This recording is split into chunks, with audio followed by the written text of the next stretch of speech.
ਤੇ ਮਰਜ਼ ਤੇ ਮੈਕਰੋਨ ਇਹ ਮੁਨੀਚ ਦੇ ਵਿੱਚ ਸਿਕਿਉਰਿਟੀ ਕਾਨਫਰੰਸ ਹੋਣ ਜਾ ਰਹੀ ਆ। ਦੋਨੋਂ ਹੀ ਐਡਰੈਸ ਕਰਨਗੇ। ਯੂਕਰੇਨ ਦੇ ਪ੍ਰੈਜ਼ੀਡੈਂਟ ਵਲਾਡੀਮੀਰ ਜ਼ੈਲੈਂਸਕੀ ਤੇ ਯੂਐਸ ਦੇ ਸੈਕਟਰੀ ਆਫ ਸਟੇਟ ਮਾਰਕੋ ਰੂਬੀਓ ਵੀ ਉੱਥੇ ਇਸ ਜੋ ਸਿਕਿਉਰਿਟੀ ਕਾਨਫਰੰਸ ਆ ਉਸ ਨੂੰ ਐਡਰੈਸ ਕਰਨਗੇ। ਹੁਣ ਰਿਲੇਸ਼ਨ ਕਹਿੰਦੇ ਵੀ ਵਾਲੇ ਗੁੱਡ ਨਹੀਂ ਹੈਗੇ ਯੂਰਪੀਅਨ ਮੁਲਕਾਂ ਦੇ ਅਮਰੀਕਾ ਦੇ ਨਾਲ। ਜਰਮਨ ਦੇ ਚਾਂਸਲਰ ਫ੍ਰੀਡਰਿਚ ਮਰਜ਼ ਤੇ ਫਰਾਂਸ ਦੇ ਪ੍ਰੈਜ਼ੀਡੈਂਟ ਇਮੈਨੂਅਲ ਮੈਕਰੋਨ ਉਹ ਦੋਨੇ ਰਲ ਕੇ ਮੁਨੀਚ ਸਿਕਿਉਰਿਟੀ ਕਾਨਫਰੰਸ ਆ ਜੋ ਹੋ ਰਹੀ ਆ ਤੇ ਨਾਲ ਰਸ਼ੀਆ ਦੀ ਜਿਹੜੀ 4 ਸਾਲਾਂ ਤੋਂ ਜੰਗ ਚੱਲ ਰਹੀ ਆ ਯੂਕਰੇਨ ਦੀ। ਇਹ ਮੇਨ ਏਜੰਡਾ ਉਹਨਾਂ ਦਾ ਹੈਗਾ ਅਮਰੀਕਾ ਦੇ ਨਾਲ ਯੂਰਪ ਦੇ ਰਿਲੇਸ਼ਨ ਨੂੰ ਲੈ ਕੇ ਵੀ।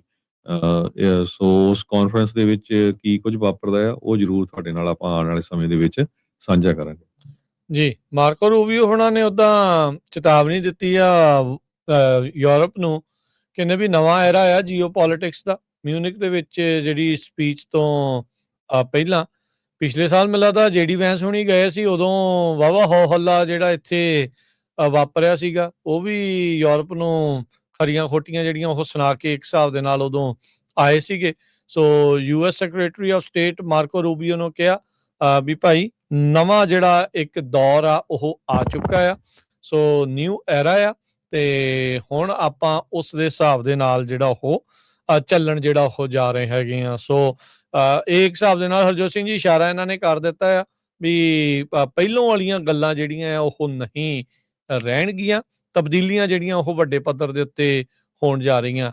ਅਮਰੀਕਾ ਨੇ ਆਲਰੇਡੀ ਆਪਣੇ ਜਿਹੜੇ ਨੈਸ਼ਨਲ ਸਿਕਿਉਰਿਟੀ ਸਟ੍ਰੈਟਜੀ ਦੇ ਵਿੱਚ ਦੱਸਿਆ ਆ ਵੀ ਉਹ ਵੈਸਟਰਨ ਹੈਮੀਸਫੀਅਰ ਦੇ ਵਿੱਚ ਹੁਣ ਜ਼ਿਆਦਾ ਭੂਮਿਕਾ ਨਿਭਾਉਣਗੇ, ਉਸ ਨੂੰ ਮੇਨ ਆਪਣਾ ਬੈਕਯਾਰਡ ਦੇ ਤੌਰ ਦੇ ਉੱਤੇ ਜਿਹੜੇ ਉਹ ਦੇਖਣਗੇ। ਸੋ ਫਰਾਂਸ ਵਾਲੇ ਤੇ ਜਰਮਨੀ ਵਾਲੇ ਜਿਹੜੇ ਉਹ ਗੱਲਬਾਤ ਤਾਂ ਜ਼ਰੂਰ ਜਿਹੜੀ ਉਹ ਉੱਥੇ ਕਰਨਗੇ। ਗ੍ਰੀਨਲੈਂਡ ਨੂੰ ਲੈ ਕੇ ਵੀ ਕਹਿੰਦੇ ਵੀ ਉੱਥੇ ਚਰਚਾ ਜਿਹੜੀ ਉਹ ਹੋ ਸਕਦੀ ਹੈਗੀ ਆ। ਬਾਕੀ ਯੂਕਰੇਨ ਵਾਲੀ ਚਾਈਨਾ ਦੇ ਨਾਲ ਜਿਹੜੀਆਂ ਟੈਨਸ਼ਨਸ ਆ ਉਸ ਨੂੰ ਲੈ ਕੇ ਵੀ ਹੋਊਗਾ। ਮੈਨੂੰ ਇਹ ਲੱਗ ਰਿਹਾ Harjot Singh ji secretary of state ਮਾਰਕੋ Rubio China ਨੂੰ ਲੈ ਕੇ ਇਹਨਾਂ ਨੂੰ ਉੱਥੇ ਝਾੜ ਪਾ ਕੇ ਜਿਹੜੇ ਉਹ ਆ ਸਕਦੇ ਆ ਵੀ ਤੁਸੀਂ ਕਿਹਨਾਂ ਦੇ ਨਾਲ ਜਾ ਕੇ ਜਿਹੜੀਆਂ ਉਹ ਜੱਫੀਆਂ ਜਿਹੜੀਆਂ ਉਹ ਪਾ ਰਹੇ ਹੈਗੇ ਆ। ਸੋ 50 ਤੋਂ ਵੱਧ ਵਰਲਡ ਦੇ ਜਿਹੜੇ ਲੀਡਰਸ ਆ ਉਹ ਮਿਊਨਿਕ ਦੀ ਇਸ ਕਾਨਫਰੰਸ ਦੇ ਵਿੱਚ ਆ ਰਹੇ ਨੇ ਤੇ ਦੇਖਦੇ ਆ ਵੀ ਅੱਗੇ ਕੀ ਜਿਹੜਾ ਉੱਥੇ ਬਣਦਾ ਹੈਗਾ ਆ। ਜੀ, ਤੇ ਮਰਜ਼ ਤੇ ਮੈਕਰੋਨ ਇਹ ਮੁਨੀਚ ਦੇ ਵਿੱਚ ਸਿਕਿਉਰਿਟੀ ਕਾਨਫਰੰਸ ਹੋਣ ਜਾ ਰਹੀ ਆ। ਦੋਨੋਂ ਹੀ ਐਡਰੈਸ ਕਰਨਗੇ। ਯੂਕਰੇਨ ਦੇ ਪ੍ਰੈਜ਼ੀਡੈਂਟ ਵਲਾਡੀਮੀਰ ਜ਼ੈਲੈਂਸਕੀ ਤੇ ਯੂਐਸ ਦੇ ਸੈਕਟਰੀ ਆਫ ਸਟੇਟ ਮਾਰਕੋ ਰੂਬੀਓ ਵੀ ਉੱਥੇ ਇਸ ਜੋ ਸਿਕਿਉਰਿਟੀ ਕਾਨਫਰੰਸ ਆ ਉਸ ਨੂੰ ਐਡਰੈਸ ਕਰਨਗੇ। ਹੁਣ ਰਿਲੇਸ਼ਨ ਕਹਿੰਦੇ ਵੀ ਵਾਲੇ ਗੁੱਡ ਨਹੀਂ ਹੈਗੇ ਯੂਰਪੀਅਨ ਮੁਲਕਾਂ ਦੇ ਅਮਰੀਕਾ ਦੇ ਨਾਲ। ਜਰਮਨ ਦੇ ਚਾਂਸਲਰ ਫ੍ਰੀਡਰਿਚ ਮਰਜ਼ ਤੇ ਫਰਾਂਸ ਦੇ ਪ੍ਰੈਜ਼ੀਡੈਂਟ ਇਮੈਨੂਅਲ ਮੈਕਰੋਨ ਉਹ ਦੋਨੇ ਰਲ ਕੇ ਮੁਨੀਚ ਸਿਕਿਉਰਿਟੀ ਕਾਨਫਰੰਸ ਆ ਜੋ ਹੋ ਰਹੀ ਆ ਤੇ ਨਾਲ ਰਸ਼ੀਆ ਦੀ ਜਿਹੜੀ 4 ਸਾਲਾਂ ਤੋਂ ਜੰਗ ਚੱਲ ਰਹੀ ਆ ਯੂਕਰੇਨ ਦੀ। ਇਹ ਮੇਨ ਏਜੰਡਾ ਉਹਨਾਂ ਦਾ ਹੈਗਾ ਅਮਰੀਕਾ ਦੇ ਨਾਲ ਯੂਰਪ ਦੇ ਰਿਲੇਸ਼ਨ ਨੂੰ ਲੈ ਕੇ ਵੀ। ਸੋ ਉਸ ਕਾਨਫਰੰਸ ਦੇ ਵਿੱਚ ਕੀ ਕੁਝ ਵਾਪਰਦਾ ਆ ਉਹ ਜ਼ਰੂਰ ਤੁਹਾਡੇ ਨਾਲ ਆਪਾਂ ਆਉਣ ਵਾਲੇ ਸਮੇਂ ਦੇ ਵਿੱਚ ਸਾਂਝਾ ਕਰਾਂਗੇ। ਜੀ, ਮਾਰਕੋ ਰੂਬੀਓ ਹੋਣਾ ਨੇ ਉੱਦਾਂ ਚੇਤਾਵਨੀ ਦਿੱਤੀ ਆ ਯੂਰਪ ਨੂੰ, ਕਹਿੰਦੇ ਵੀ ਨਵਾਂ ਐਰਾ ਆ ਜੀਓਪੋਲਿਟਿਕਸ ਦਾ। ਮਿਊਨਿਕ ਦੇ ਵਿੱਚ ਜਿਹੜੀ ਸਪੀਚ ਤੋਂ ਪਹਿਲਾਂ ਪਿਛਲੇ ਸਾਲ ਮੈਨੂੰ ਲੱਗਦਾ ਜੇਡੀ ਵੈਂਸ ਹੋਣੀ ਗਏ ਸੀ, ਉਦੋਂ ਵਾਹਵਾ ਹੋ ਹੱਲਾ ਜਿਹੜਾ ਇੱਥੇ ਵਾਪਰਿਆ ਸੀਗਾ, ਉਹ ਵੀ ਯੂਰਪ ਨੂੰ ਖਰੀਆਂ ਖੋਟੀਆਂ ਜਿਹੜੀਆਂ ਉਹ ਸੁਣਾ ਕੇ ਇੱਕ ਹਿਸਾਬ ਦੇ ਨਾਲ ਉਦੋਂ ਆਏ ਸੀਗੇ।